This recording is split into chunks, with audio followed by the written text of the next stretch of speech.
this opportunity to speak before your people. Let the words of my mouth and the meditation of my heart be acceptable in thy sight. And please use my lips as clay, and let them hear what they need to hear from you. In Jesus' name I pray. Amen. Amen. If you will, can you turn to Exodus 32? When you have it, say amen. When you have it, say amen. When you don't, if you don't have it, just say hold up. Hold up. And if you're not bothered to look, just say go ahead. Hold up.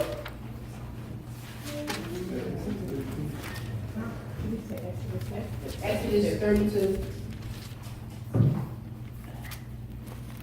And I'm reading from the NIV, the new international version, so it might be different from everybody else's.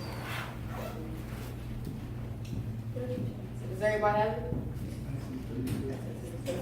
Yes. Exodus 32. All right. Amen? Amen. All right. When the people saw that Moses was so long in coming down from the mountain, they gathered around Aaron and said, "Come, make us gods who will go before us. And as for this fellow Moses who brought us up out of Egypt, we don't know what has happened to him." Aaron answered them, "Take off the gold earrings that your wives, your sons, and your daughters are wearing, and bring them to me." So all the people took off their earrings and brought them to Aaron. He took what they handed them, and made it into an idol cast in the shape of a calf, fashioning it with a tool. Then they said, "These are your gods of Israel who brought you up out of Egypt." Thank you, Lord, for the blessing of Thank you, Lord, for the blessing of reading your word.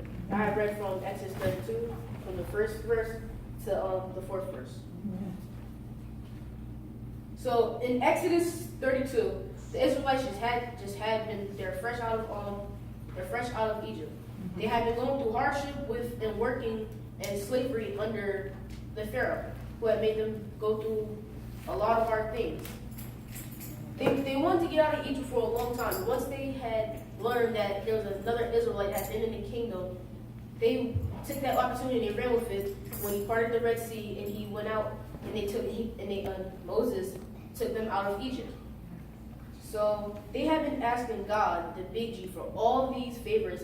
He had answered them. They had been happy with God, and they always had put him first, and they loved him. But the tides can change as quickly as everything was going right. So when Moses went up to speak to God into the mountain, he was speaking to the burning bush. They were like, "All right, we don't know where this God is. We can't see this God. Make Aaron." Since he was the brother of Moses, he was like the second in command. Make us a God that we can see and we can worship. So that's exactly what they did. They made a little g God. So today, in this day and age, a lot of people worship a lot of false gods, such as the people in Egypt had. One of the biggest ones, or in some people's eyes is the biggest one, is money. Everyone is money hungry. Everybody needs money, but too much can be a bad thing. People want a lot of money, and that's a deadly sin called greed. In Proverbs 1:19, "So are the ways of everyone who is greedy for gain. Be on your guard against all kinds of greed. A man's life does not consist in the abundance of his possessions." Greed means you can never be satisfied. You just always want more. An old saying is, "Money is the root of all evil." But no, to be correct, it is the love of money is the root of all evil. In 1 Timothy 6:10 it says, "For the love of money is the root of all evil, which while some covet after, they have erred from the faith, and pierced themselves through with many sorrows." Some people think it's money as everything. People think of it as respect, power, and social status. It happens everywhere, even in schools. People will say, "If you don't have more money than me, then you're nobody." The fact is, some people do anything for money and think money is everything. Another big god with a little g to Americans are sports and television. I suffer from this problem also, to be honest. I thought so much about football and going on a football camp next week that I had only waited to the last 3 weeks to write this sermon. And even when it was football season and the Steelers came on, I was always hoping that Pop would cut preaching short just so I can go home and watch the game. That's kind of a shame. A lot of people will say that they can't come to church because the game is coming on, so that would probably give them a little bit of excuse to not come to church. They'll say, oh, it's the game of the year, or I can't make it, I'm under the weather. But you go to give them their communion cracker and juice, then they be over there shouting for their favorite team. You go over there like, but you're supposed to, I thought you were under the weather today.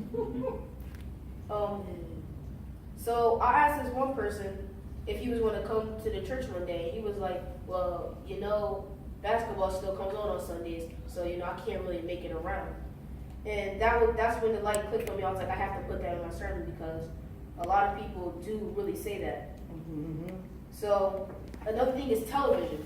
A lot of people think that because church comes on television, that they don't have to come to church. They'll just send their little money in on their credit card and then they'll be all right. Yeah, they feel that way. But even God says you need fellowship. You need fellowship with other Christians. Yes. Amen. Amen. You can't stare at a 32-inch screen and think you're getting fellowship into God the right way. Even though you can, because there's a lot of great people on TV. Because I was watching this YouTube video this morning because I was super nervous about preaching tips. And this man said, Sean Smith, he is on a YouTube channel called Preaching Forward. And he said that you have to really grab people's attention because everybody has a smartphone laying in their lap. So they can easily pick up their smartphone and then have that to track them from God if you don't get your point across. Right. Another big false god in this world is food. People just love to eat and eat till their any belly button becomes an alley. Yeah. Yes. Some people just love food. It doesn't matter what kind of food. They just love it. They just love it. Food is something that everyone needs in order to live, but they only need food to do its intended purposes and to nourish the body. This is a daily sin called gluttony. Proverbs 23:21, it says, for the drunkard and the glutton shall come to poverty, and drowsiness shall clothe a man with rags. It's not too late to throw these gods in the sea of forgetfulness. Everyone must confess for their sins and do a 180-degree turnaround. Remember, the first commandment in Exodus 20 states, thou shalt have no other gods before me. In Matthew, the greatest commandment is, thou shalt love the Lord with thy nation. Thou shalt love the Lord thy God with all thy heart, with all thy soul, and with all thy mind. Saying this means that you have to put God before everything in your life, because without God, there is no life worth living. God gave up his son, the capital S son, so that all of us, his sons and daughters, may not perish but have everlasting life. In John 3:16 it says, for God so loved the world, that he gave his only begotten son, that whoever believes in him shall not perish but have everlasting life. Yes. Amen. False gods are always going to be straight in your face. It's up to you if you decide to let them to take over your life or veer you from God. If anything is veering you from God the slightest way, you need to learn how to drop it or put it on the back burner. God has to be first. God has to be first. That's right.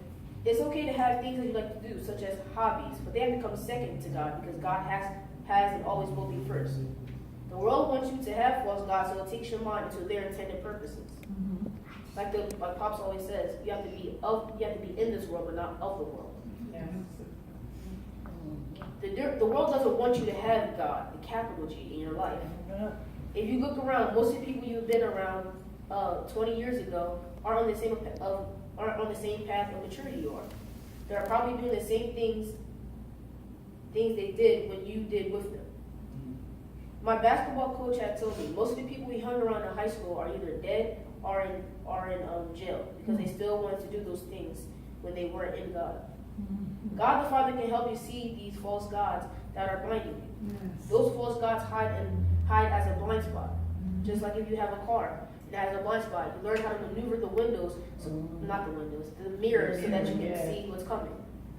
God will give you that wider view so you don't get hit. Yes. Now, the gods that I have been talking about are the little g gods. We only use the big G. We only use the big G's when we are talking about the true and living God. We all know that these gods might seem real, but in reality, it's just something to keep your mind running with entertainment or just something to do. It can take you away from your family also. You can be so hooked on one of these false gods that it can make you forget about your family or make them not as important to you. Family should be the second thing right after God. The one true thing is, if you put God first, there will be no other time for you to worship any other false gods. Amen. Maybe some of us need to be blinded like Saul, who later became Paul, in order to listen and hear what God wants us to do. In conclusion, false gods can be anything. You can turn around and there can be one staring you dead in your eyes. It is your choice to follow it or leave it alone. You can be associated with something, but you can't devote all your time to it.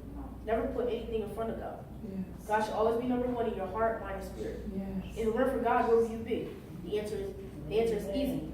Without God, you would be a wandering dead spirit. Like in Proverbs 21:16, a man wanders from the way of understanding will rest in the assembly of the dead. So why put anything in front of God?